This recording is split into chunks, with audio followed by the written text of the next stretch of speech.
বাজারের দরদাম দেখাচ্ছে ভাই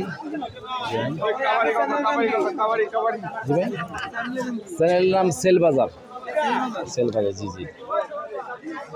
বিক্রি হয়ে গেছে না এগুলা কি ঝিঙ্গা দুন্দুল এগুলা পালা হিসেবে বিক্রি হচ্ছে না পালা ঝিঙ্গার পালা কত ঝিঙ্গার পালা 100 টাকা দুন্দুলের পালা 100 টাকা 20 টাকা কেজি তো বিক্রি হবে কত করে বাজারে খুচরা বাজারে এগুলোকে আপনি নিজে রোপণ করেন নাকি আপনি আপনারাও ব্যাপারে আপনারা কিনে আনছেন শহর থেকে আনছেন না স্থানীয় এলাকা থেকে তাহলে স্থানীয় এলাকা থেকে কিনে এনে আপনারা পালা হিসেবে বিক্রি করে তাতে কি প্রফিট থাকে আলহামদুলিল্লাহ সে যেহেতু রাত্র কষ্ট করেন সারা রাত্রে জেগে কাজ করেন গাড়ি ভাড়ার একটা ব্যাপার স্যাপার আছে সারা রাত বসে থাকতে হয় তাই না যাই হোক ভাই আপনার জন্য শুভকামনা রইল ধন্যবাদ ভাই